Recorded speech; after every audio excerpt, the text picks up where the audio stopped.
Assalamualaikum warahmatullahi wabarakatuh. Sesaat lagi kita akan menyimak sebuah kajian Islam Ahlus Sunnah wal Jamaah yang akan dibawakan oleh guru kita Ustadz Roni Nur Yusmansah SSY, membawakan kitab Usulus Sunnah. Pada kesempatan pertemuan yang terakhir ini, kita akan membahas tema surga dan neraka. Kajian ini diselenggarakan dari Masjid At-Tauhid yang beralamat di Komplek Radio Roja Darussalam, Jalan PAK Abdurrahim nomor 326 Talang Semut, Bukit Kecil, Palembang. Mari kita simak apa yang akan beliau sampaikan. Semoga menjadi ilmu yang bermanfaat bagi kita, keluarga kita, dan kaum muslimin lainnya. Tafadhol masykurah Ustaz. Assalamualaikum warahmatullahi wabarakatuh. Alhamdulillah wassalatu wassalamu ala Rasulillah wa ala alihi wa ashabihi wa man walahu wa la hawla wa la quwata illa billah. Segala puji bagi Allah Subhanahu wa taala yang pada malam hari ini Allah Subhanahu wa taala masih memberikan kita kesempatan untuk melanjutkan kajian kita dan tiba di injury time ya. Insyaallah pertemuan terakhir yang membahas kitab Syarah dari Usulus Sunnah karya Imam Ahmad yang disyarah oleh Syekh Syafi'i hafizahullah taala. Ini perjumpaan kita yang ke-23 ya. Kita kemarin membahas tentang makna kekufuran. Bahwasanya di antara kelompok sekte menyikapi kekufuran ada yang berlebih-lebihan, ekstrim kanan, mengkafirkan segala yang dikatakan kafir di dalam lafal-lafal Al-Quran maupun hadis Nabi Shallallahu Alaihi Wasallam. Dan ada juga golongan kiri yang mengatakan bahwasanya ya kafir tersebut itu tidak berikatan atau tidak berkaitan dengan iman. Ya, sehingga imannya tidak berkurang dengan sebab kekufuran ataupun kemaksiatan. Ya, di sini Imam Ahmad rahimahullah mengatakan, "Wa nahu hadhil ahadits mimma qad sahha wa hufidha fa inna nusallimu lahu wa in lam na'mal tafsiraha wa la natakallamu fiha wa la nujadilu fiha wa la nufassiru hadhil ahadits illa mithla ma ja'at la narudduha illa bi ahaqqa minha." Kita berbicara tentang hadis-hadis tentang kufur. Siapa yang berbuat begini kufur, kita bahas kemarin. Ya, siapa yang berbuat begini kufur, maka ini adalah hadis-hadis yang sahih. Hadis-hadis yang sahih dan terjaga, dan kita kembalikan itu kepada Allah Subhanahu wa taala. Kalau kita nggak tahu tafsirnya, dan kita jangan memperbicarakannya, membincangkannya, berdebat, berdiskusi tentangnya, dan tidaklah kita menafsirkan hadis-hadis tersebut kecuali dengan hadis-hadis yang sahih juga. Dan juga kita tidak menolak hadis tersebut kecuali dengan benar ya, dengan ya pemahaman yang lebih berhak untuknya. Dan kemarin kita bahas tentang kaedah-kaedah di dalam memaknai kekufuran. Al-amrul awal kata syarih di sini hafizahullah taala. Kemarin di antara kaedah dalam memahami kekufuran yang pertama apa? Labzul kufri marratan ya'ti bitankir wa marratan ya'ti bita'rif. Lafal kufur terkadang itu nakirah, terkadang dia ma'rifat. Ya, terkadang nakirah, terkadang ma'rifat. Kalau dia nakirah, falladhi ata bilabzi tankir yahmilu 'alal kufril asghari alladhi huwa dhanbul kabir wal ma'siyatul kabiratu. Lakinnaha la tukhriju min dinil Islam. Kalau dia itu nakirah artinya tanwin, kufrun, kufron, kufrin, tidak ada alif lamnya, ya maka ini dimaksud adalah kufur asghar, kafir kecil.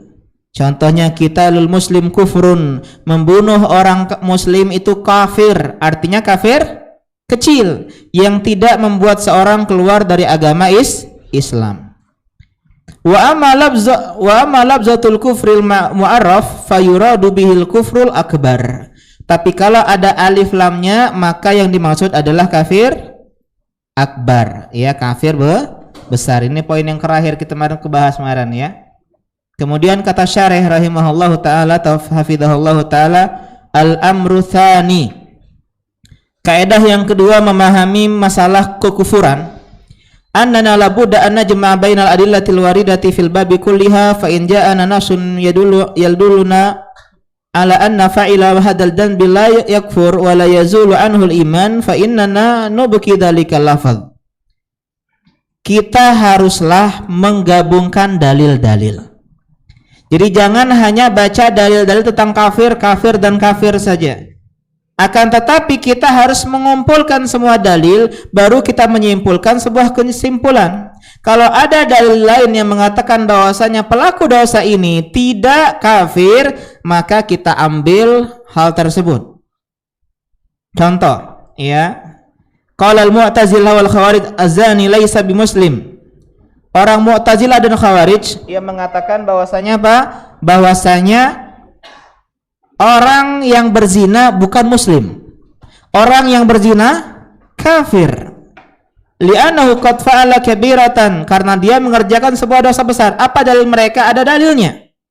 La yazni zani hina yazni wa huwa mu'minun. Kata Nabi SAW, tidaklah orang yang berzina ketika berzina dalam keadaan beriman. Artinya orang yang berzina ketika berzina tidak beriman.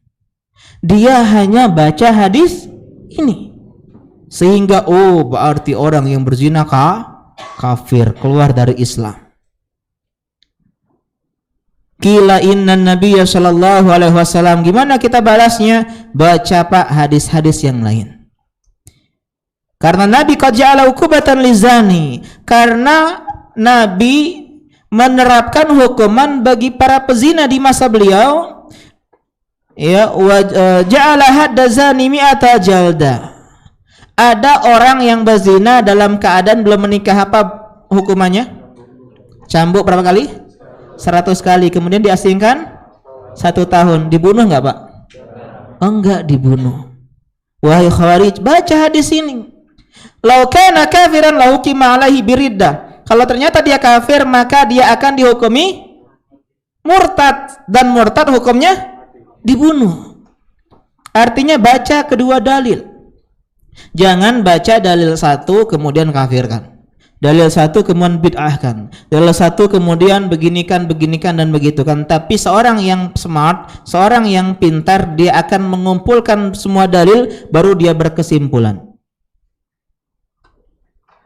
Seolah-olah kalau kita membaca, mendengar satu buku, mendengar satu ustadz, kita akan menyimpulkan, oh inilah kebenaran. Ternyata ketika kita mendengar ucapan-ucapan yang lain, oh ternyata ada khilaf dalam masalah ini. Ya. Contoh, kita selama ini meyakini bahwasanya sholat berjamaah hukumnya apa? Wajib secara ain, ya, fardu ain. Ternyata kalau kita baca kitab-kitab para ulama, ternyata ada khilaf dalam masalah itu. Syafi'iyah sebagian mengatakan sunnah muakkadah, ada yang bilang fardu kifayah. Sehingga kalau kita melihat hal ini, ketika melihat bapak kita di rumah udah sholat di rumah 5 kali 5 waktu, kita berlapang dada, oh mungkin bapak mengamalkan pendapat Syafi'iyah. Sehingga fokus kita dakwah kepada tauhid. Bagaimana mendakwahkan tauhid kepada orang tua? Karena masalah fikih khilafiyah. Pokoknya debat, bapak kunut subuh bid'ah. Padahal Imam Syafi'i rahimahullah ta'ala mengatakan kunut subuh sunnah. Bahkan siapa yang meninggalkan kunut subuh, sujud sahwi. Karena beliau mensahihkan hadisnya. Dan sebagian asatidzah kita ada juga yang menilai hadisnya sahih, sehingga mereka mengatakan boleh kunut subuh asal tidak dikerjakan setiap hari. Seperti Safiran hafizahullah ta'ala, beliau berpendapat boleh kunut subuh dalam artinya sesekali saja. Sehingga kita berlapang dada ketika mendapati hal-hal yang kita selama ini beranggapan bahwasanya memakai tasbih itu adalah kebid'ahan. Subhanallah, subhanallah. Ternyata fatwa ulama mengatakan boleh wasilah. Ya, tapi khilaful aula, menyelesaikan yang lebih afdal. Afdal sepakat ulama pakai jari. Hanya saja mereka khilaf soal tasbih, ada yang membid'ahkan, ada yang tidak. Sehingga semakin banyak kita belajar, semakin banyak kita mengkaji, maka kita akan berlapang dada dalam hal-hal ijtihadiyah, tapi kita harga mati dalam tauhid dan dalam masalah syirik, dalam sunnah dan dalam masalah bid'ah. Karena itulah yang paling penting untuk dipelajari adalah akidah. Jumat Sabtu, malam Sabtu jangan nggak hadir. Ya, karena bahas apa? Kitab tauhid. Seumur hidup harus ada pengajian akidah. Baik tauhid, manhaj maupun akidah yang lainnya. Kenapa? Karena inilah harga mati seorang muslim. Wala tamutunna illa wa antum muslimun. Dalam keadaan menyerahkan diri kepada Allah Subhanahu wa taala artinya mentauhidkan Allah Subhanahu wa taala. Inilah tujuan atau hikmah Allah menciptakan kita semua. Ya, jadi intinya poin yang kedua adalah kita menggabungkan dalil. Karena itulah nggak bagus kalau teman-teman hanya membaca matan-matan hadis saja.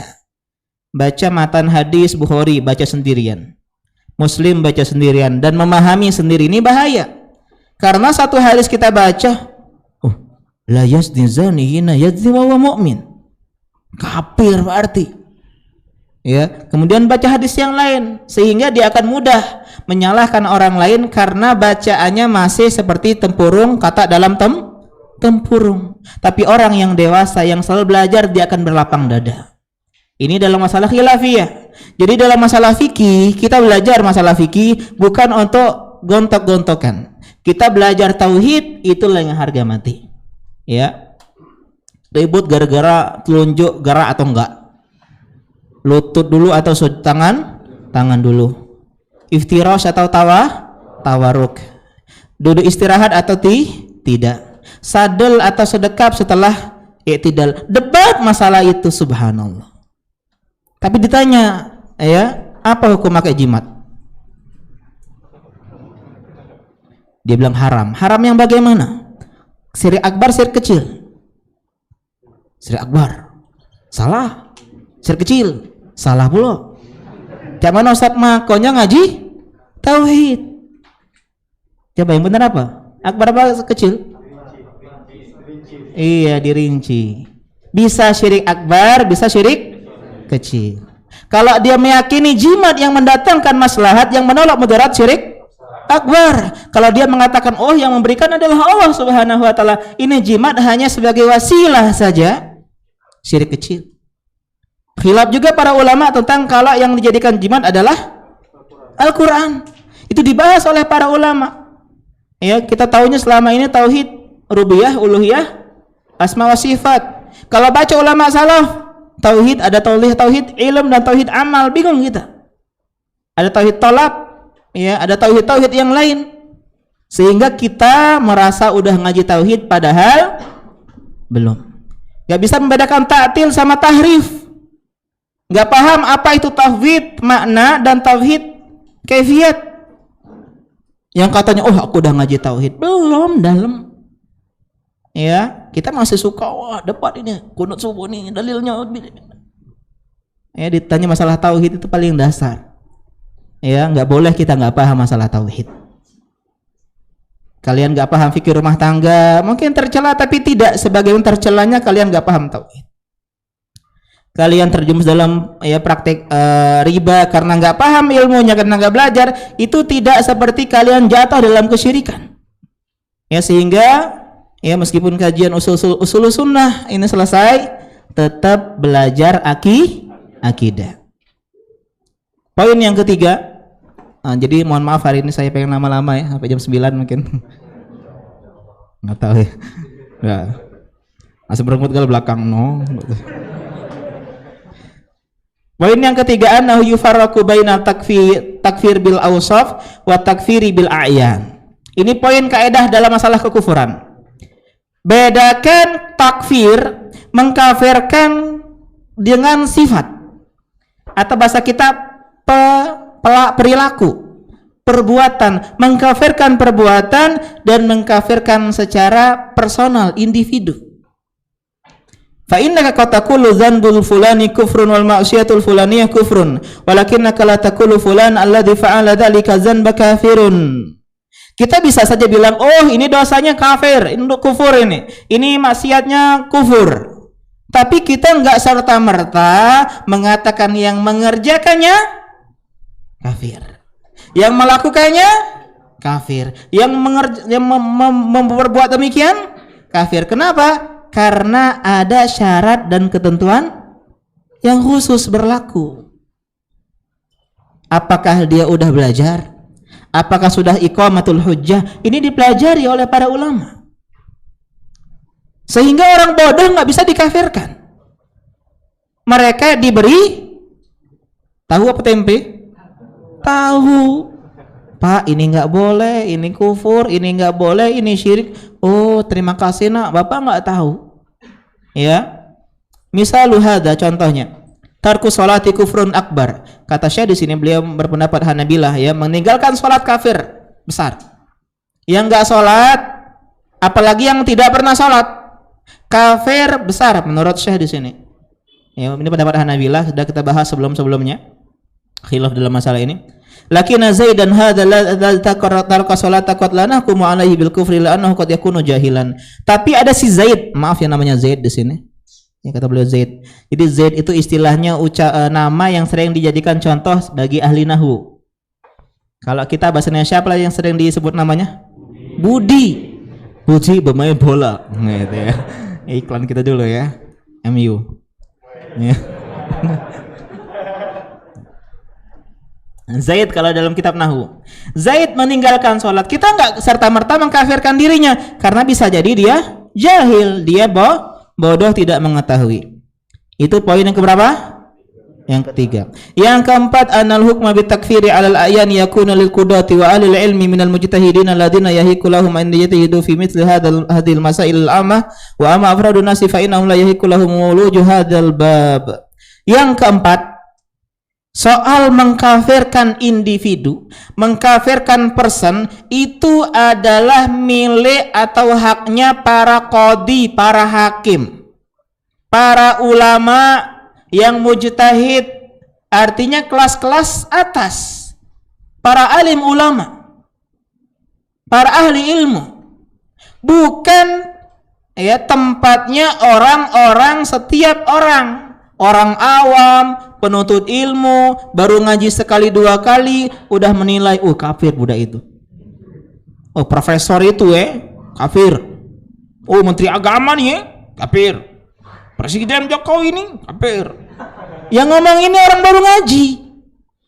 Ya, bukan hakim, bukan ulama tersohor. Mungkin dia baru belajar kutubus sittah. Ya, kitab yang 6, Iqra, ya. Udah mengkafir-kafirkan presiden, mengkafirkan menteri dan seterusnya. Pak, itu bukan marhalah kalian, itu bukan bidang kalian, dan siapa yang berbicara bukan pada bidangnya, maka dia akan mendatangkan keanehan dan keanehan. Karena itulah ingat, mengkafirkan secara person, yang bilang ini kafir, fulan kafir secara nama, itu hanyalah asatidzah yang udah terkenal keilmuannya. Kalau kita, bukan urusan kita mengkafirkan orang. Ustadz, dalam Nawaqidul Islam yang tidak mengkafirkan orang kafir. Itu secara umum, bukan secara person. Dan benar-benar orang kafir yang benar-benar kakak kufurannya. Aku tuh ragu kekufuran Ronaldo, nggak boleh. Kafir bisa begini. Jelas dia kafir, bukan muslim. Semua orang itu muslim, agama ini sama, banyak jalan menuju Roma. Cuman Siko yang ke surga, tapi ya ke Roma memang banyak jalan, dari Italia, dari Vatikan. Intinya adalah kita nggak sembarangan berbicara di luar kapasitas kita. Wahai para netizen, wahai para jamaah kajian, rahimallahu mro'an arafa qadra nafsihi. Catat ini, Allah menyayangi orang-orang yang sadar kapasitas dirinya. Dia baru belajar Iqra, udah nggak usah ngomong-ngomongin. Itu wakaf Bank Syariah Indonesia itu Cak mana itu? Ngomongin hal-hal yang ter-up to date sekarang. Cak mana wakaf dikelola orang yang nggak paham wakaf. Pokoknya semua kebijakan pemerintah dia kritik dari sisi agamanya. Padahal baru Iqra 2. Panjang pendek, kalau Iqra dong masih mending. Udah hampir Al-Quran itu levelnya. Baru panjang pendek. Kita baru ngaji setahun 2 tahun, udahlah ini kritik asatiza, kritik itu bukan masalah kalian, itu masalah asatiza. Biar ustadz-ustadz yang saling mengkritik sesama ustadz. Kita ngasih uzur, kalau nggak tahu bertanya baik-baik.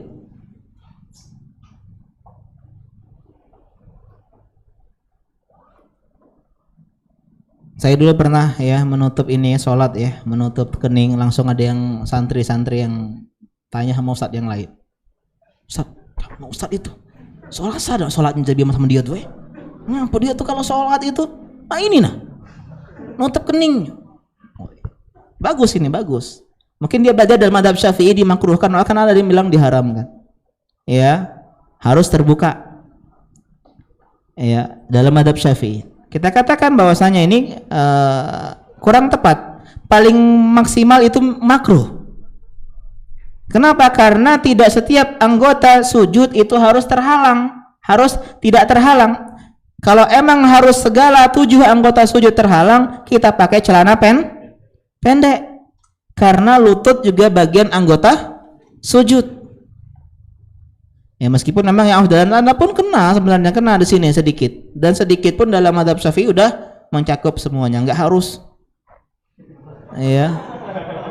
Lagi pula nanti ada ini ya, ada mata 3 yang harus disembunyikan. Ya. Ya, jadi intinya apa? Intinya kita harus kenal kapasitas diri. Dan poin yang terakhir, al-hukmu ala fi'lin bi annahu finnari la yaqtadi takfira sahibihi wa innama yaqtadihi annahu yastahiqu dukhulan nar. Ketika sebuah perbuatan dihukumi neraka, siapa yang melakukan ini neraka, siapa yang mengerjain ini neraka, ini tidak serta-merta mengkafirkan pelakunya. Karena kan masuk neraka itu ada 2 macam, Pak. Selama-lamanya dan sementara, permanen dan temporer. Sehingga bisa jadi dia ini berhak masuk neraka, atau di awalnya masuk neraka nanti dapat syafaat masuk ke surga, atau hanya berhak saja. Dan bisa jadi Allah ampuni. Walakinahu yakunu akhiru amrihi ilal jannah bal innallaha qad ya'fu anhu ibtida'an wa yadkhiluhu aljannata ibtida'an. Bisa jadi Allah memaafkan dia dan sehingga dia masuk surga secara langsung, enggak mampir ke neraka. Ini 5 poin masalah kekufuran yang harus kita pahami bersama. Alhamdulillah. Kemudian kita lanjutkan ya matan dari Ushulus Sunnah, kata Imam Ahmad rahimahullahu taala rahmatan wasi'ah. Di antara prinsip atau konsep ya atau akidah pemahaman seorang ahlu sunnah, wal jannatu wan naru makhluqatan. Surga dan neraka itu adalah makhluk Allah Subhanahu wa ta'ala.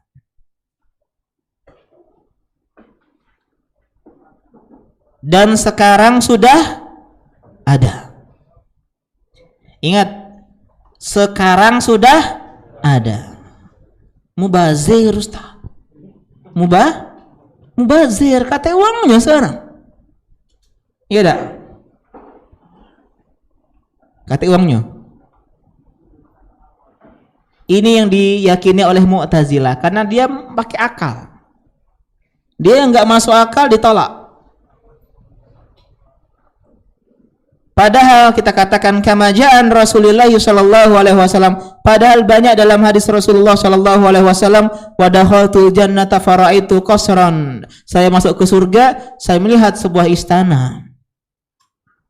Ada istana yang megah punya seorang sahabat yang mulia. Siapa sahabat tersebut? Umar bin Khattab. Siapa yang jawab tadi? Masya Allah. Ya kalah kita sama senior. Ya. Ya, kita masih muda. Yang masih muda di kajian biasa, Pak. Memang kate gawe. Bini belum ada. Ya. Anak ya apalagi. Jadi wajar kali pengajian. Tapi kalau orang ya yang dia udah berumur, berusia dan masih di istiqomah di pengajian, itu adalah kenikmatan yang kita ghibthah kepada beliau-beliau seperti ini.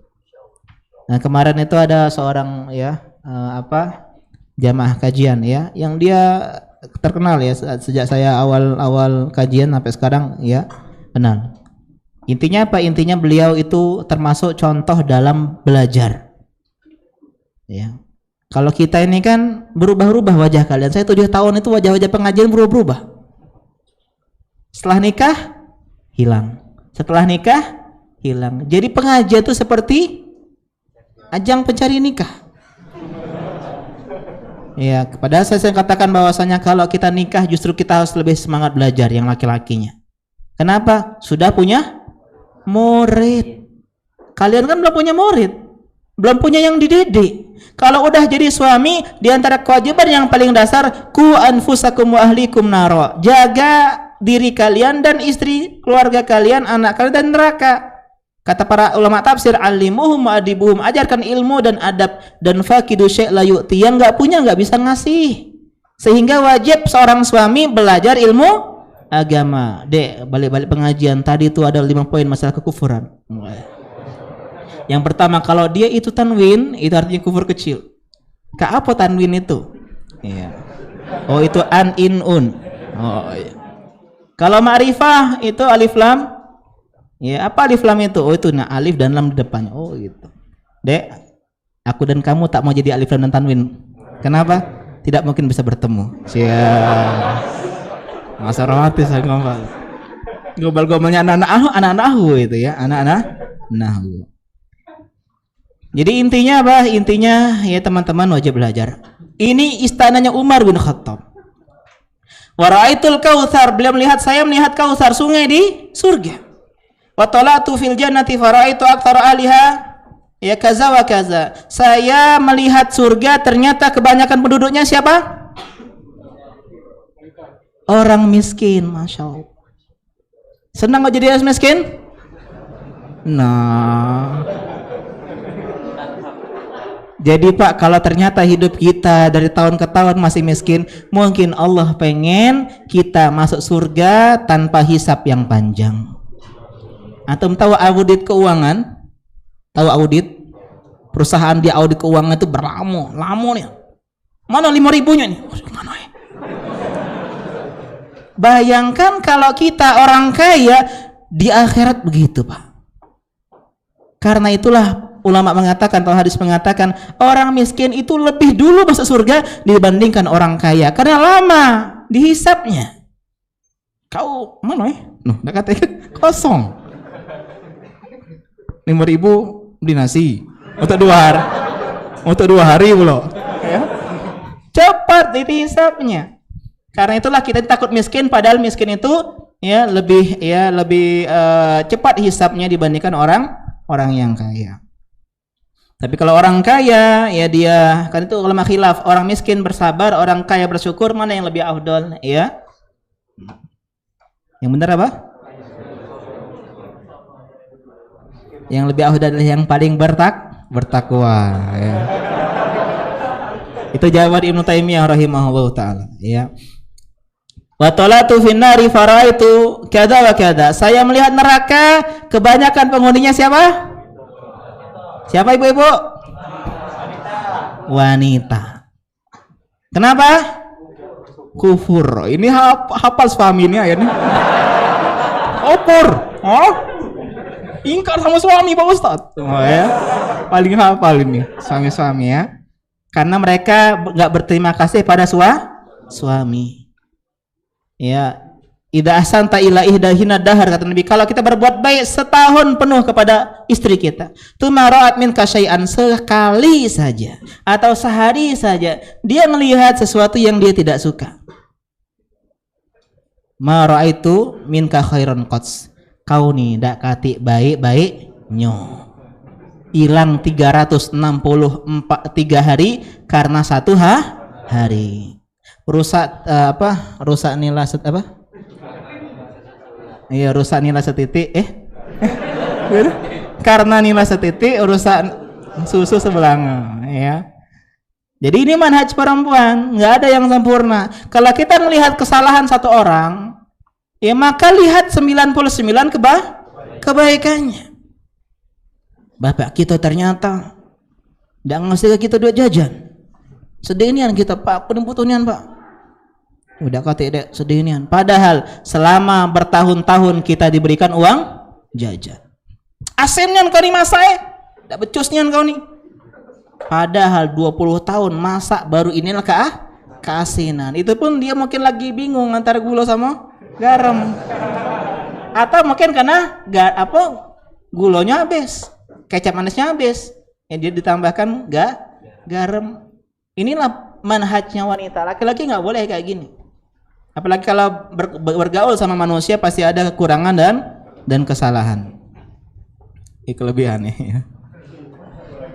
Faman zama annahu ma lam tukhlaqa lam tukhlaqa fahuwa mukadzibun bil Qur'ani wa hadithi Rasulillah sallallahu alaihi wasallam wala ahsabuhu yu'minu bil jannati wan nar. Nah, ini perhatikan. Siapa yang beranggapan bahwasanya surga neraka sekarang belum ada, maka dia ini mendustakan Al-Qur'an dan hadis-hadis Rasulullah sallallahu alaihi wasallam. Ingat di Al-Qur'an sering uiddat lil muttaqin, disiapkan. Apa arti disiapkan? Telah disediakan, telah disiapkan. Ada maharnya, ada.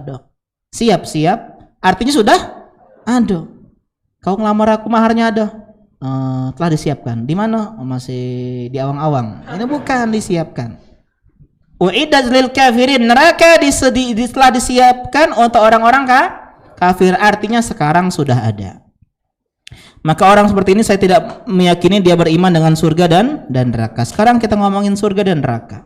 Pastinya nih jadi apa? Pembahasan terakhir kita. Karena tempat tinggal kita hanya dua, surga dan neraka. Nggak ada tempat selain surga dan neraka. Aduh Ustadz, kalau pemegang Death Note dia. Ya. Pemegang Death Note tidak di surga, tidak di neraka. Itu bohong. Ashabul Arab yang lihat kanan ada surga, kiri ada penghuni neraka, itu terlambat masuk surga. Ashabul Araf yang berada di tempat-tempat yang tinggi, kalau kalian baca tafsirnya, itu artinya orang yang sama kebaikan dan keburukannya, sehingga ya dia bingung surga neraka. Yang neraka ya Allah, jangan ya Allah. Yang surga ya Allah. Akhirnya Allah masukkan dia ke dalam surga. Ya. Tapi jangan milih yang ini. Aku setengah besot. Ya, dosa yo, maksiat iya. Setengah be cukup lah. Pahala juga iya, ya. Kalau maksiat sama dosa sama baik ya. Pertama kita ngomongin surga. Nah, apa neraka dulu? Surga dulu ya. Surga seluas langit dan bumi. Bukan cuman bumi, nggak ngomongin bumi datar atau bumi bulat ya. Yang jelas bumi itu luas. Berapa diameter bumi? Saya belum googling ya. 1.500. Jari-jari apa itu? Ya 1.500.000 apa? Kilometer. Iya kalau nggak salah 1.500.000 kilometer. Atau yang lainnya, atau itu jari-jarinya saja. Yang jelas itu kalau jalan kaki mungkin capek ya jelas ya. Mungkin sampai berumur puluhan tahun. Dari ujung ke ujung. Artinya semuanya kita bukan cuma agak diameter ya, semua kita jelajahi. Ya, jadi semua ini kategori pula ya. Itu baru dunia dan juga langit. Langit ada 7 lapis. Kalau kita belajar astronomi ada yang namanya galaksi. Ya.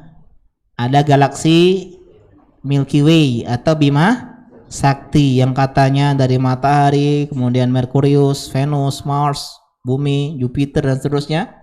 Ya sampai Pluto itu yang sekarang tambah lagi nggak tahu. Katanya Pluto udah dicoret dari bumi, dari planet. Itu baru satu galaksi. Kemudian ada galaksi yang lain. Andromeda, ada galaksi gugusan bintang-bintang yang lain. Artinya apa? Luas sekali surga itu. Dan dia itu punya derajat 100 derajat. Ingat kita masuk surga itu karena apa? Amal.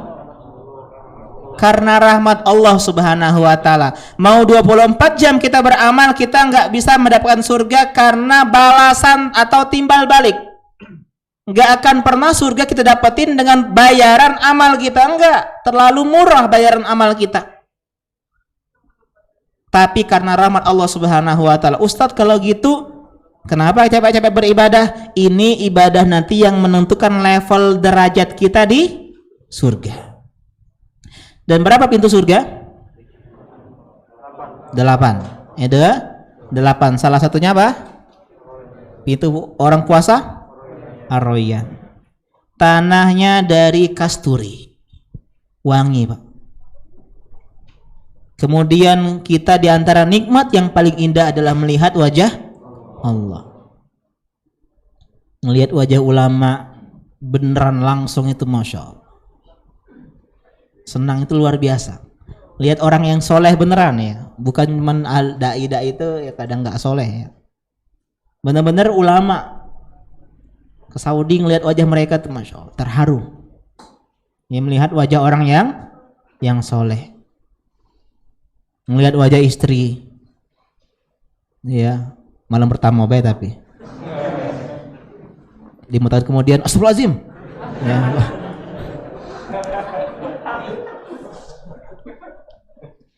Melihat misalnya ketika nazar pertama kali, ya, itu senang.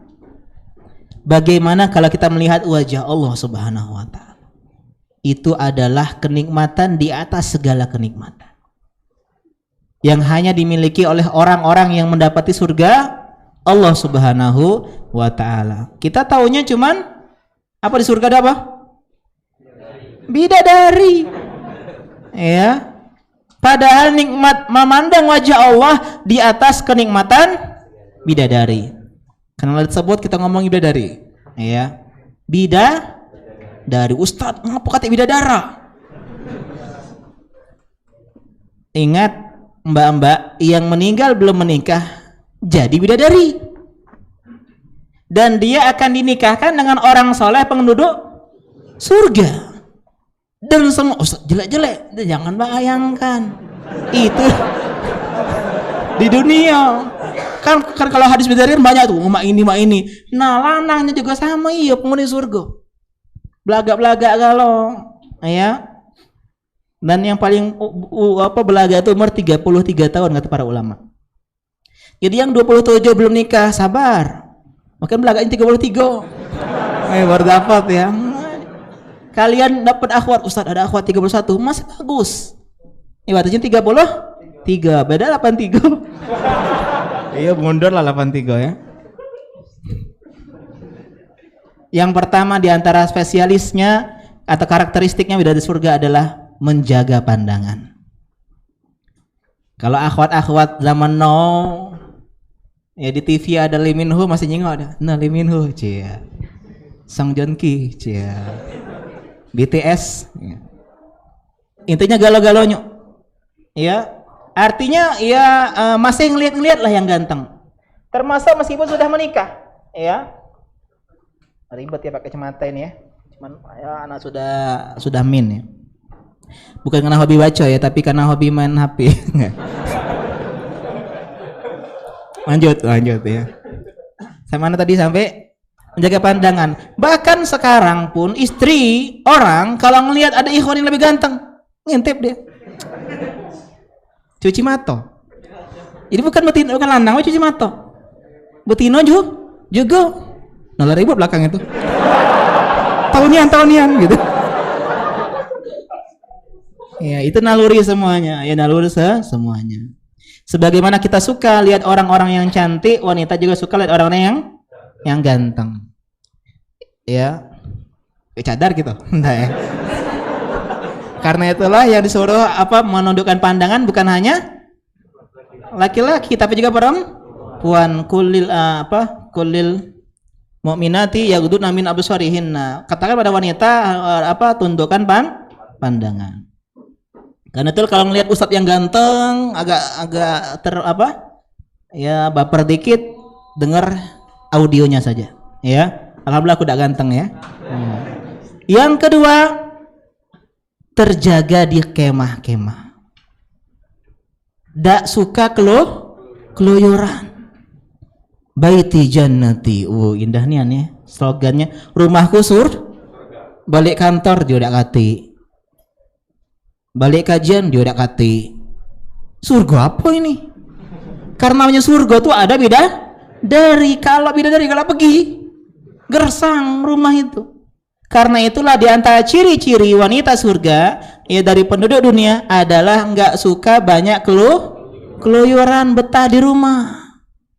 Karena itulah seorang wanita dituntut untuk kreatif, dia membuat rumahnya menjadi tempat yang nyaman bagi dirinya. Didekor, dibelikan tempelan-tempelan. Mungkin dia suka melihara ikan cupang, kita beli ke.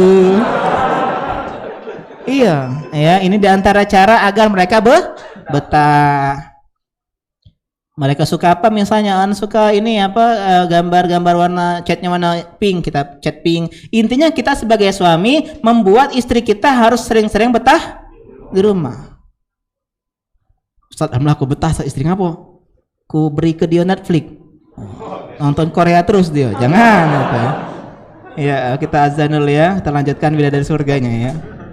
Subhanaka Allahumma wa bihamdika asyhadu an la ilaha illa anta astaghfiruka wa atubu ilaik. Assalamualaikum warahmatullahi wabarakatuh.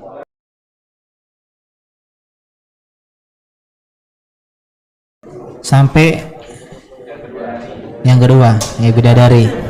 Semangat ya bidadari dari. Iya, yang pertama tadi apa? Jaga pandangan. Jadi ya akhwat-akhwat kalau pengen menjadi ya calon bidadari surga, ya penghuni surga, jaga pandangan.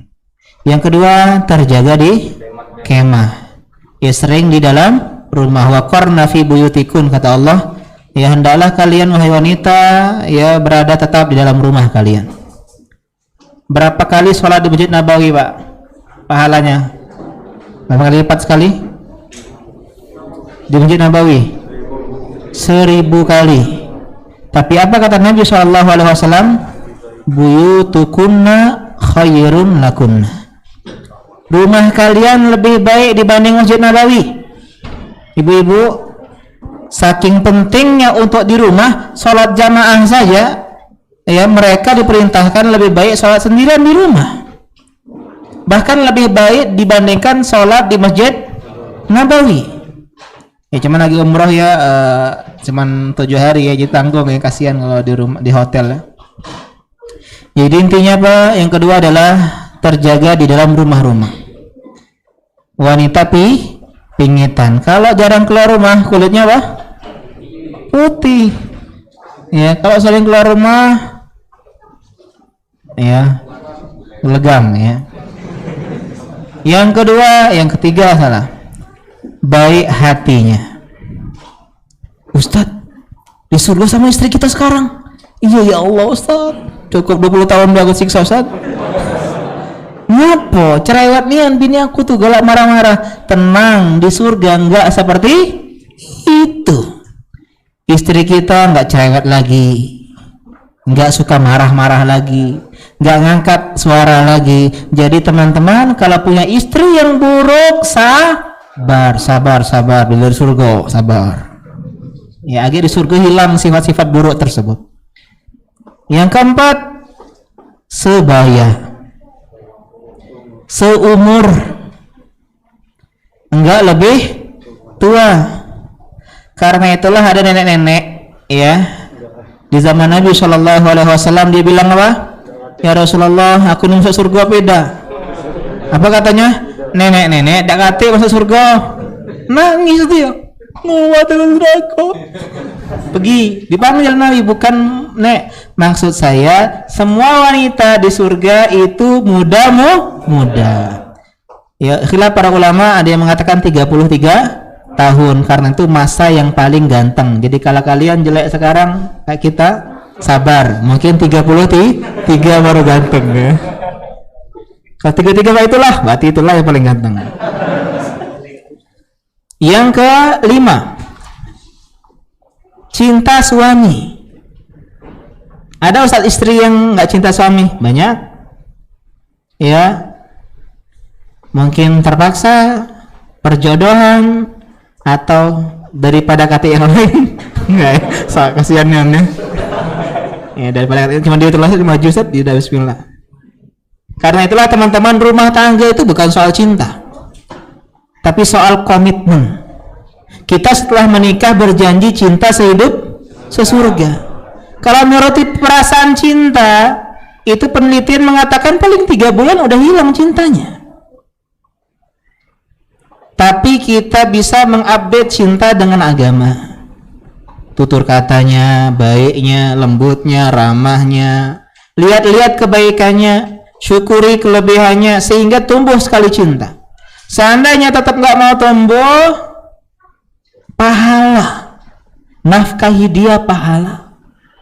Ustadz Abu Sa'ad rahimahullah ta'ala ketika beliau meninggal, istrinya membuat sebuah pesan kepada Ummahat yang sekarang masih punya suami, ya, berbahagialah karena kalian masih ada pintu untuk menuju surga Allah Subhanahu wa ta'ala. Meskipun suami kita mungkin tidurnya ngorok, atau mungkin badannya bau, atau mungkin ya dia suka ngeletakin handuk sembarangan, ya itu saya ya. Atau kalau misalnya mencabut, ya, mengambil baju di dalam lemari berantakan, itu kita ya. Maka bersabar, karena di sana ada pintu surga. Ketaatan dengan suami, melayani suami, menyiapkan makanan untuknya, bersikap lemah lembut kepada dirinya, itu surga. Kalau orang mikir mindsetnya surga, ya maka dia tidak akan, ya, peduli dengan katanya cinta. Kalau cinta kan ada namanya puber kedua, puber ketiga, puber keempat. Karena itulah sayang kalau misalnya kita menambah pos tapi malah kehilangan pos pertama. Karena komitmen kita di sana. Beda orang yang menikah sekarang dengan kita dengan yang menikah di awal-awal, ya, perjuangan kita dimulai dari nol. Jadi ya teman-teman, misalnya ada yang pengen nambah, jangan sampai kehilangan yang pertama. Ya, karena komitmen itu ada di sana, ya. Ini bagi laki-laki, ya, perempuan gak boleh nambah ya. Karena hatinya sempit, hati laki-laki terluas. Ya, ini teori ya, teori. Yang ke berapa? 6. Gadis. Maaf ya, kita bicara sedikit vulgar. Perawan tidak akan pernah itu hilang, artinya tugas, bukan tugas ya. Jadi perawan nanti ketika digauli hilang perawan lagi. Jadi seolah-olah seperti pertama kali berhubungan badan. Ya, jangan diperpanjang ya. Yang terakhir adalah ini yang paling indah, suci dari segala najis.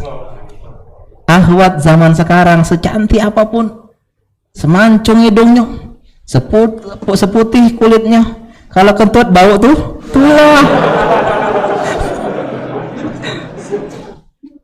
Ya, ada buang airnya, ada buang air besarnya. Jadi tips biar teman, ada Ibnu Jauzi mengatakan tips kalau kita sedang mabuk cinta, ya, istilah isyik namanya, penyakit mabuk cinta, mabuk asmara, kasmaran, mikirin hal-hal yang jelek tentang dirinya. Mungkin dia bau badan, mungkin hidungnya ya macam ke dalam, karena kecadar tuh. Jangan dianggap bercadar terus belagak galau, jangan. Ya, ada yang tongos, ya, ada yang fisiknya jelek, ya, dan tapi tetap kebahagiaan dia tetap ada pada kesolehannya. Ada kisah seorang wanita yang jelek di zaman Nabi SAW, hitam kulitnya, tapi kesolehan mengalahkan kecantikan fisik, inner beauty. Dia ini sudah jelek, hitam, ayan, tahu nggak? Ayan itu apa? Epilepsi, gila. Ya, penyakit gila gitu. Antum mau nggak punya istri yang dia hitam, kemudian wajahnya nggak cantik, kemudian dia penyakit ayan, tapi dia punya kesalehan hati, datang ke Nabi, ya Rasulullah, saya ini punya penyakit ayan, tolong doakan kepada Allah agar Allah menyembuhkan diriku. Bisa wahai Mbak, tapi ada yang lebih baik. Apa itu ya Rasulullah?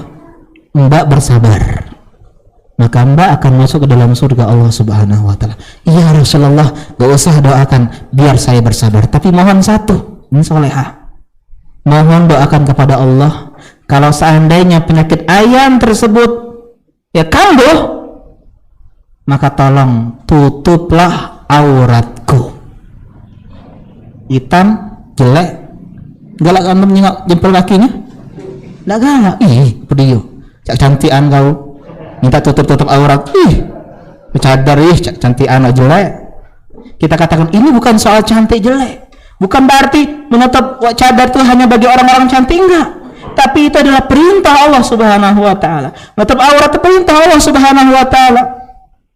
Ada sebagian orang menganggap, wah itu karena rupanya jelek, kalau pakai cadar jadi cantik. Ya, atau kita masker. Ya, saya merasa ganteng kalau masker ya. Kenapa tertutup? Tapi bukan itu perintah kita, karena mungkin ya protokol kesehatan di luar atau yang semisalnya dan seterusnya. Jadi intinya apa? Intinya adalah ya suci.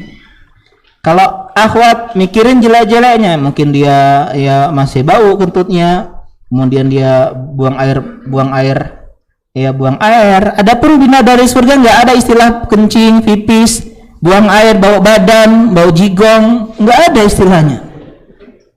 Dia hanya berkeringat dan keringatnya wangi seperti kasturi.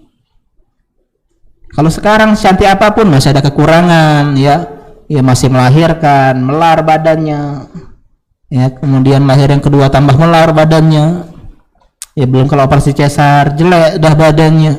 Cuma di dari surga apa? Suci dari segala najis. Paling rendah orang yang masuk surga mendapatkan dunia dan seisinya, bahkan 10 kali lipatnya. Antum punya dunia ini. Jadi benua Asia, Amerika, Afrika, Eropa, Australia, Antartika itu semuanya punya antum. Segala yang ada berada di dalam dunia itu punya antum, dan 10 kali lipatnya. Itu yang paling kecil, yang paling terlambat masuk surga. Yang orang udah senang-senang baru datang. Ya itu pun 2 bidadari. Tapi dia yang mendapatkan keutamaan yang paling sedikit. Karena itulah kalau misalnya kita ya ingatin seperti ini, semangat kita. Ya, nggak ngejar dunia nggak kajian rugi, dunia nggak sholat rugi. Kita rajin sholat, rajin kajian, surga 10 kali lipat paling minimal dunia. Kita rajin-rajin apapun kerja, kalau nggak sholat nggak kajian, sekaya apa sih? Jadi orang paling kaya Palembang aja enggak, apalagi Bill Gates. Yang ngalahin Bill Gates atau orang-orang kaya dunia jauh. Tapi kita udah kehilangan kesempatan punya 10 kali dunia dan seisinya. Karena itulah teman-teman, orang pintar adalah orang yang tahu prioritas. Boleh dia kerja, boleh dia ya berkeluarga, bercengkrama, senagurau, tapi dia paham konsepnya, wabtaghi fima ataqallahu daral akhirah wala tansa nasibaka minad dunya. Kejar akhirat, jangan lupa dunia. Ini kajian saya khusus 1, 2, 3, 4, nggak mau diganggu. Jadwal salat saya begini, jadwal saya baca Quran begini. Nah ini akhirat kita, jangan lupa dunia. Sisanya baru untuk dunia. Kalau kita kan enggak, kerja, enggak capek ada waktu kajian. Kerja, enggak capek sholat. Kerja, enggak lembur. Ya, enggak lembur, enggak ya, baru ke kajian. Ini kan salah konsepnya, ya. Kemudian selanjutnya kita bicara neraka. Kalau ada sebuah sumur, kita lemparkan batu ke dalam sumur tersebut, 70 tahun kemudian baru nyampe ke dasar. Betapa luasnya sumur tersebut. Dan itulah neraka. Kalau surga naik ke atas derajat, neraka itu ke bawah, Pak, namanya darokat. Ya darokat, fi darkil asfali minan nar, lapisan yang paling bawah. Bahasa kita basemen. Ya, kalau misalnya ada hotel ya, hotel ke atas namanya tingkatan surga. Kalau ke bawah namanya basement, neraka. Semakin ke bawah semakin besar ya azab dan siksanya waliyazabillah.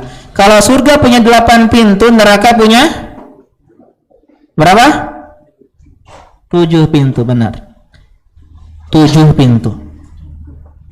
Bahan bakarnya manusia dan bebatuan. Bukan bara api, Pak. Manusia bahan bakarnya. Dan airnya air mendidih. Sangat panas. Api dunia berapa persennya? 1. Hah? 1/70.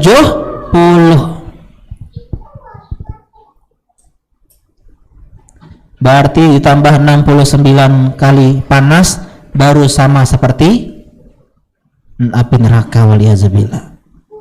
Kalau para ulama dulu kan sering ngidupin ya korek, bukan zaman kita, letakin tangan di api. Roni, kau kalau ada sesuatu sama ini, kau jangan maksiat gitu rasanya. Ya, ada ulama yang kritik perbuatan, tapi dia ulama yang enggak masalah. Ya, ada sebagian orang yang perlu begituin. Ada seorang ya menteri atau penguasa yang dia minta dikuburkan beberapa jam.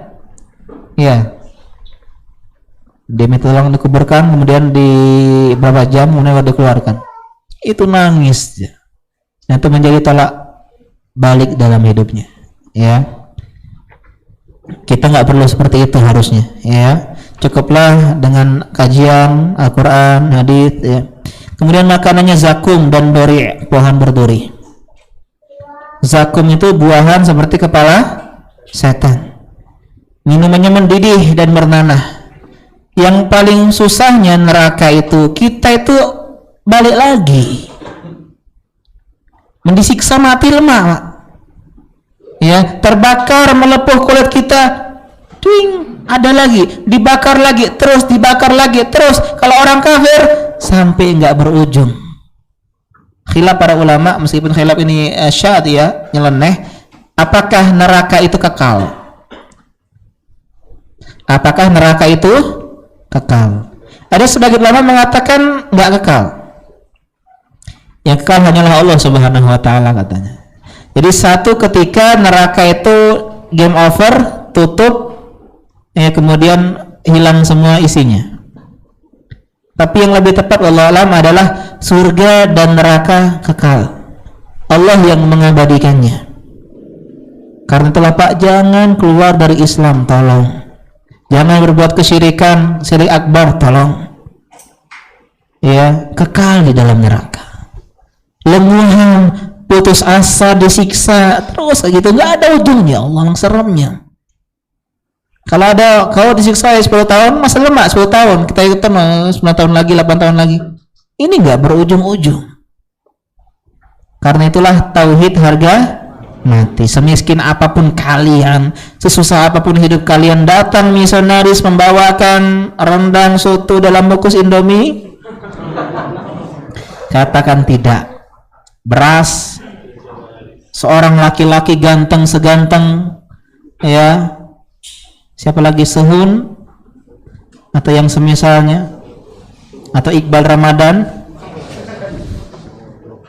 datang melamar kita dengan syarat kita keluar dari Islam. No, seganteng apapun dia, mau Leonardo DiCaprio, mau dia siapa, kita katakan tidak. Islam harga mati. Selesai masalah sifat-sifat surga dan neraka secara ringkas. Kita lanjutkan di sini. Iya. Jadi di antara hal yang harus kita pahami bahwasanya di antara akidah Ahlussunnah wal Jamaah adalah meyakini bahwasanya surga dan neraka sudah ada. Wa hadhihi mas'alatun yukhalifu fiha al-Mu'tazilah wa man mathalahum. Dan ini diselisih oleh Mu'tazilah dan yang semisalnya, yaquluna al-jannatu wan naru la da'iya lahumma al-ana ma dama an-nasu fid dunya wa innamal hajatu ilaiha takunu fil akhirah. Walidzalika fa innahuma laysata mawjudatayn al-ana wa innama yutujadu yaumal qiyamati li'adamil hajati ilaiha al-an. Surga dan neraka itu enggak ada ya motifnya, pendorongnya sekarang ini untuk apa gitu. Mereka mengatakan itu ya hanya di akhirat. Sekarang mah dunia, manusia di dunia nggak butuh dengan surga dan neraka. Kita katakan kalau ada ayat Al-Quran surga dan neraka mengatakan sudah ada, tempatkan akal kita di belakang. Lagi pula hadza qaulun batilun khati'un wa yadullu ala butlanihi umurun al-amru awal an-nusus syar'iyyatu dalatu ala anna al-jannata wan nara al-ana mawjudatani wa qad mathala al-mu'allif li hadhihi al-adillah bi amsilatin. Yang pertama kita katakan dalil udah ngomongin ada kok. Udah kita ikutin dalil. Yang kedua, enggak ada yang sia-sia. Annal jannata wan nara lahu mahajatun al-an fa innal qubura fi qabrihi tuftah lahu nafidatun fi qabrihi ila jannati wa ila nar. Jadi di antara fungsi surga neraka kenapa sekarang ada? Karena orang-orang yang di alam kubur itu dibukakan jendela, Pak. Tempat kembali mereka tuh surga tuh. Jadi orang penghuni surga yang dapat nikmat melihat, oh masya Allah, Rabbi aqimis sa'ah, ya Allah cepat-cepat ke hari kiamat biar dia masuk surga. Itu fungsinya, Pak. Sedangkan orang neraka waliyadzubillah, penghuni neraka dibukakan nafidatun, ya, jendela yang menunjukkan, menampakkan itu adalah neraka sekarang, apinya, gejolaknya. Sehingga dia mengatakan, Rabbi la tuqimis sa'ah, ya Allah jangan tegakkan hari kiamat. Ini besar, apalagi masuk sana nyawanya besar. Dalam hadis dikatakan, idza mata ar-rajulu urida alaihi maq'aduhu bil ghadati wal 'ashyi. Kalau orang meninggal maka ditampakkanlah di tempat duduknya di kuburannya di pagi dan sore. In kana min ahlil jannati fa min ahlil jannah wa in kana min ahlin nari fa min ahlin nar. Wa yuqalu hadza maq'aduka hatta yab'atsaka Allahu yaumal qiyamah. Ya, kalau dia penghuni surga dibilang ini adalah apa? Surga. Penghuni neraka ini neraka. Dan dikatakan kepada mereka, inilah tempat tinggal kalian, inilah tempat kalian nanti ketika Allah membangkitkan kalian. Ini di antara fungsinya, ya, yang harus kita pahami bersama.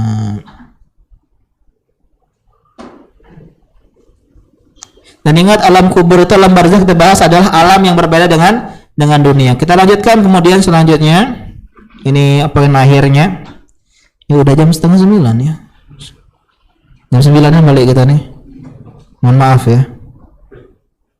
Wa man mata min ahli kiblati, kata Imam Ahmad rahimahullah taala, siapa yang meninggal dari ahli kiblat artinya orang Islam, muwahidan yusalli alaihi, bertauhid maka disalatkan, yusalla alaihi, disalatkan. Orang Islam yang meninggal disalatkan, wa yastaghfaru lahu, dan dimintakan ampun, wa la yujabu anhu istighfar, dan tidak boleh dihalangi istighfar. Artinya boleh kita istighfar kepada mereka. Wala tutraku salatu alaihi bil dhanbin adnabahu saghiran kana kabiran, dan tidak boleh kita enggak salat, enggak boleh salat sama orang tersebut karena dosa dia, baik kecil maupun besar. Ustaz, boleh enggak menzalati orang yang berzina? Boleh. Pembunuh boleh. Pemabuk boleh. Pejudi boleh. Yang punya utang boleh. Ustaz, Rasulullah enggak salatin mereka. Itu Rasulullah, dan beliau nyuruh sahabatnya nyolatin, artinya nyolatin mereka boleh. Yang boleh meninggalkan nyolatin mereka adalah penguasa. Presiden diminta nyolatin orang yang koruptor, meninggal, hukum mati. Sebagai bentuk hukuman kepada orang-orang, tidak disolatin. Majulah kamu be.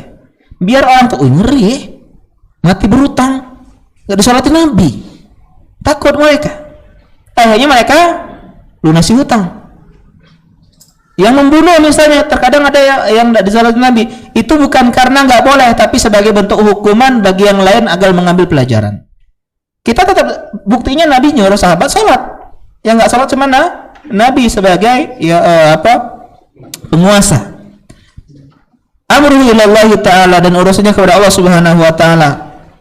Jadi di sini ada saya agak cepat ya bacanya 5 orang ya yang meninggal. Jadi orang-orang yang meninggal itu ada 5 macam. Anaul awal man la yuntasabu ila al-islam wa yuqirru bi intisabi ila ghairihi fa mislu hadha la yajuzu an yusalla alaihi wa la yajuzu an yud'a lahu. Qala ta'ala ma kana lin nabiy wal ladzina amanu an yastaghfiru lil musyrikeena walau kanu ulil qurba. Yang pertama, dia bukan orang Islam, tidak mengatakan saya Muslim, saya adalah orang non Muslim. Dia bilang seperti itu. Ini ketika meninggal nggak boleh disolatin, nggak boleh didoakan, nggak boleh dimintakan ampun. At-Taubah 113 kata Allah, maka nabi nabi waladina amanu, tidak pantas seorang nabi dan orang yang beriman an yastaghfiru lil musyrikin walau kanu uli kurba, memintakan ampun agar musyrik meskipun itu adalah karib kerabat keluarga mereka sendiri, orang tua kita, anak kita, istri kita, ya, saudara kita, paman kita, atau keponakan kita dan semisalnya. Kalau mereka meninggal di atas agama selain Islam, nggak boleh disolatin, nggak boleh didoakan ampunan. Mendoakan orang kafir, ulama khilaf, ya, yang kesimpulannya adalah kalau dalam urusan dunia boleh. Lagi sakit COVID, semoga sembuh ya, boleh. Jualan misalnya buka rintis, ya semoga ini ya lancar usahanya, boleh. Boleh, bukan sunnah ya, boleh. Sunnahnya kita doakan hidayah. Apa doa itu sehat? Kalau kafir itulah. Ngapain lancar usahanya kalau dia kafir? Doakan hidayah, ini yang paling penting. Adapun masalah agama diberikan ampunan setelah kematian, maka ini tidak diperbolehkan. Ya, karena itulah kalau ada keluarga kita yang masih kafir, sebelum mereka meninggal berdakwahlah dengan semangat. Ya, doakan banyak, berikanlah buku dan seterusnya. Semoga Allah berikan hidayah kepada mereka. Orang yang kedua, man kana yudhiru Islam walakinahu yubtilul kufr faman ulima min halihi bitanu al-kufri lam yusalla alaihi. Ya, liqouli ta'ala fil munafiqin wa la tusalli ala ahadin minhum mata abadan. At-Taubah ayat ke-84. Orang yang menampakkan keislaman tapi menyembunyikan kekufuran, orang munafik. Yang kalau kita ketahui orang ini munafik, maka dia tidak boleh disolatkan. Al-Baqarah 84, jangan kalian solatkan seorang pun di antara mereka kalau mereka meninggal selama-lamanya. Ini ayat turun berkaitan dengan Abdullah bin Ubay bin Salul, pemimpinnya orang-orang munafik.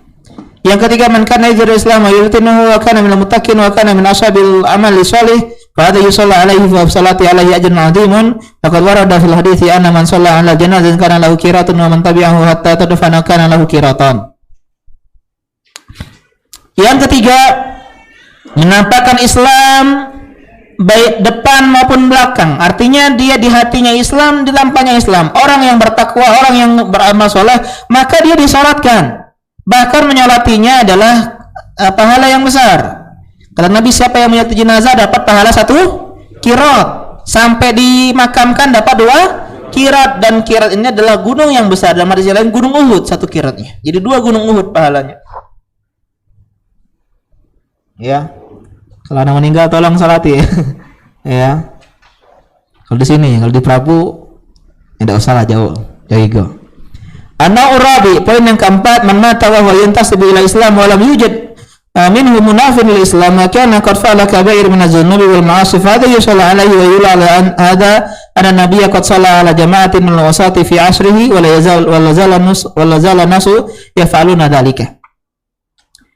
Dia beragama Islam dan tidak pernah berbuat kekufuran, kesyirikan, tapi dia berlaku dosa besar, pemabuk, pezina, pembunuh, ya,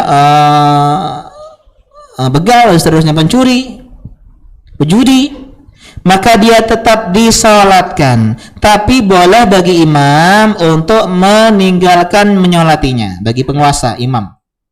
Ini orang yang keempat, dia Islam, cuman dia pelaku dosa besar. Yang terakhir, man kana yantasibu ila dinil Islam walakin indahu amrun yunaqidu asla dinil Islam. Orang yang dia ngaku Islam tapi dia terjerumus ke dalam perkara kekufuran, kesyirikan yang bertentangan dengan pokok agama Islam. Ini contohnya dia berdoa kepada Allah Subhanahu wa taala sedangkan dia udah tahu itu enggak boleh, dan seterusnya, atau mengingkari risalah Nabi, katanya ada nabi terakhir setelah Rasulullah sallallahu alaihi wasallam, ini la yusalla alaihi wa yuhkam bi kufri fi ahkami dunia. Ini enggak boleh disolatkan. Ya, dia ngaku Islam tapi dia bertentangan dengan pokok-pokok Islam di dunia, ya, di dunia. Jadi kesimpulan kajian kita selama 23 pertemuan ini, ya, dari bulan berapa lah ya? Oktober apa? Juni, Juli, ya, Agustus. Intinya kita udah beberapa bulan ya kajian ini, cuman kajian malamnya setengahnya. Ya 13 pertemuan kalau nggak salah, atau 12 pertemuan kajian malam. Setengahnya kajian malam, biasanya kemarin kajiannya siang, kemudian diundur sore, kemudian baru malam. Jadi ada 6 poin di sini ya, saya sebut secara ringkas. Saya mohon maaf ya, malam ini agak larut ya. Sekali-sekali balik jam 9. Jadi cerita, gitu anak kajian paling malam jam 9. Ya. Ngapa nak balik nak? Sudah kajian, bapak dulu waktu zaman muda dulu, wah teringat ya. Dulu kajian di Palembang itu Pak, pulangnya jam 9. Dulu kajian itu setelah Isya. Ya setelah Isya, itu zaman-zaman dulu. Namanya kajian itu setelah Isya, jangan setelah maghrib. Tapi ini namanya adat ya, kebiasaan berubah-berubah. Ya, lanjut. Jadi kesimpulan dari semua poin ini ada 6. Ini yang merupakan pokok-pokok Ahlussunnah wal Jamaah. Yang pertama, awalan tahkimun nususi syar'iyyati kitaban wa sunnatan wa taqdimuha lal ma'qulati wa 'alal ahwa, halaman 97 di bawah. Berhukum atau menghukumi nas-nas Al-Qur'an dan Sunnah. Jadi kita berhukum dengan Al-Qur'an dan Sunnah dan mengedepankan keduanya dibandingkan akal pikiran kita ini dan hawa nafsu. Jadi Al-Quran dan Sunnah di depan segalanya. Poin yang kedua, itsbatul aqaidi bi akhbaril ahad as-sahihati tsabitati anin nabiy sallallahu alaihi wasallam wa adamu i'tiradi ala syai'in minal mu'taqadat bi mukhalafati dzalik. Menetapkan keyakinan dengan khabar ahad yang sahih. Jadi kita di antara dalilnya adalah meyakini bolehnya menerima atau mengamalkan hadis ahad. Hadis ahad adalah hadis yang diriwayatkan oleh 1, 2, 3 beberapa orang yang tidak mencapai derajat mutawatir. Nggak rame dia. Kita katakan meskipun satu orang yang membawakan hadis tersebut, kalau hadisnya sahih, kita katakan sahih meskipun ahad. Yang ketiga, anna la nadribu lillahi qiyasan tamthiliyan yastawi fihi Allahu ma khalqihi fa inna hadha min musawati ghairillahi billahi wa huwa min asyirki billah. Tidak boleh kita menyerupakan Allah dengan makhluknya. Kalau kita mendapati ayat Al-Quran Allah punya tangan, kita bilang Allah punya tangan, tapi tidak seperti tangan makhluk. Tangan makhluk kalau kecelakaan bisa sakit, bisa ketukilir, keselio, bisa patah. Ya, tangan Allah nggak seperti itu. Walam yakun lahu kufuwan ahad, tidak ada yang serupa dengan Allah Subhanahu wa ta'ala. Jadi kita mengimani dalil dan mengatakan ya ayat-ayat sifat tidak sama dengan sifat-sifat makhluk. Yang keempat, anana na'malu bin nususi ala zawahiriha ya wala nu'awilu nassa wala nuharifuhu an ma'nahu. Yang keempat, kita mengamalkan nas sesuai kontekstualnya. Apa? Tekstual hadis. Jangan kita menakwil, menganggap bukan ini maksudnya. Jadi kita tuh mengikuti tekstual. Allah turun ke langit dunia, udah turun. Allah punya wajah udah. Ya. Allah tertawa. Ya, kita katakan demikian. Allah marah, tapi marahnya tidak seperti marahnya makhluk. Tertawanya enggak kayak kita ngangkat guling-guling, LOL enggak. Ya, hadis Allah tertawa, cuman bagaimana bagian tertawanya? Wallahu a'lam, maknanya kita pahami. Bagaimananya visualisasinya Allahu a'lam. Ini kita tafwid, kita serahkan kepada Allah Subhanahu wa taala. Yang kelima, anna idza arana annakum fi qadiyatin aqliyatin aw ghayriha fa innahu la yashu an nanzura ila dalilin wahidin wa antaru baqiyatal adillah bal la budda an nanzura ila jami'il adillati kulliha. Apa enggak coba-coba tuh ya. Intinya sebenarnya baca kitab itu cuma satu. Ala bisa karena biasa. Ya, kenapa orang bisa ngomong bahasa Arab jago, baca kitabnya cepet? Karena dia biasa. Atau teman yang jago main bola, pasti dia biasa main bola. Ada yang nggak jago, karena dia nggak jaga main bola. Ada yang baca Qur'annya bagus, ya cepat lancar, karena dia biasa baca Quran. Ada yang terbata-bata, karena dia jarang baca. Artinya kalau pengen jadi orang hebat cuma satu, biasakan diri. Nggak ada cara yang lain. Ustadz gimana biar bisa bahasa Arab? Ya. Belajar banyak bahasa Arab. Ikut takhasus di Masjid Tauhid. Ya, promosi ya. Semoga Allah mudahkan yang ikut ya. Jadi intinya yang kelima artinya adalah Kita kalau dalam masalah akidah jangan hanya melihat satu dalil, tapi lihat dalil yang lain, artinya kita cakup secara universal, secara global. Jangan satu dalil kita langsung simpulkan dan seterusnya. Dan yang terakhir adalah mahabbatul ijtima'il mu'minina wa ta'alufihim wa samawata li'aimatihim li'annahu la yu'minu yatanazzaman nasu wa yakunu jama'atan wahidatan illa bil wilayati. Yang terakhir, mencintai persatuan kaum mukminin. Mendengar dan taat kepada pemimpin-pemimpin kaum mukminin, karena tidak mungkin urusan kita menjadi teratur kalau kita enggak adanya kepemimpinan. Kalau safar itu Pak harus ada pemimpin, 3 orang harus angkut pemimpin, biar tahu jamaah takhir apa, jamaah takdim, sholatnya di mana, nanti makan apa, biar nggak ribut. 3 orang saja, kalau nggak ada pemimpin ribut safar Pak. Apalagi negara yang banyak, 100 jutaan orang, nggak ada pemimpin, nggak ada aturan, kacau, hukum rimba berlaku. Yang kuat melawan yang lemah. Ya, inilah 6 poin ya yang kita bahas kepada ya 23 ini ya. Dan saya mohon maaf dan berterima kasih kepada teman-teman yang ikut kajian sampai selesai. Ya, innamal a'mal bil khawatim. Jadi teman-teman yang mungkin baru pertama kali ini ke sini, ya, insya Allah dapat pahala mendapatkan husnul khatimah. Tapi teman-teman yang ada uzur, misalnya hari ini dia nikah nggak datang, ya, maka ya wajar ya, malam pertama dia, ya. Atau ada yang sakit atau ada yang nggak bisa, maka kita katakan apa? Tetap dapat keutamaannya. Ya, dan ya saya terima kasih banyak pada teman-teman dan mohon maaf banyak salah, ya. Mungkin chatnya nggak dijawab, ya mungkin jutek ketika komunikasi tanya jawab, ya, atau banyak hal-hal yang tidak berkenan. Saya mohon maaf dari hati yang paling dalam, ya. Dan kita mungkin ada hadiah atau hadiahnya dari anak khusus ya. Siapa yang datang terus 23 pertemuan? 22, 20, 18. Selain ini ya, panitia ya. Terpaksa kalau itu. Ini nak main apa dia nih? Susah dan bukanya. Ya. Ya, siapa yang paling banyak kira-kira yang datang terus? Dibuktikan dengan catatan. 5 kali pertemuan terakhir enggak? Atau ini ya bisa buktikan nanti lewat chat ya. Chat ke Ana. Ya baik ikhwan maupun akhwat juga, misalnya ada umahat yang datang yang bukan istri panitia ya. Kalau panitia emang semangat datang ya, karena enggak datang enggak digaji ya. Ya bisa ini buktikan Ana berapa kali, Ana 15 kali. Nanti Ana lihat siapa yang paling banyak, nah dapat hadiah spesial dari Ana. Oh, spesial ya.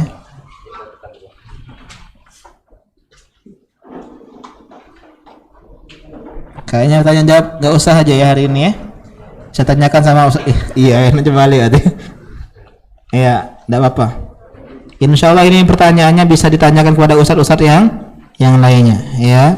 Demikian saya mohon maaf dan alhamdulillah kita selesai. Jadi kalian udah dapat ya sertifikat ijazah menyelesaikan, dan tolong diulang-ulang, dan alhamdulillah ada di YouTube semuanya. Sriwijaya Mengaji ya, 23 video bisa diulang-ulang karena ini pelajaran penting sekali yang jadi beda antara ahlu sunnah dan bukan ahlus sunnah. Dasar sekali ya, dasar sekali. Demikian kata beliau di sini, akhirul risalah walhamdulillahi wahdah wa sholawatu ala Muhammadin wa alihi wa sallama tasliman. Kita akhirkan subhanak dan kafir majelis. Subhanaka Allahumma bihamdika asyhadu an la ilaha illa anta astaghfiruka wa atubu ilaik. Wassalamualaikum warahmatullahi wabarakatuh.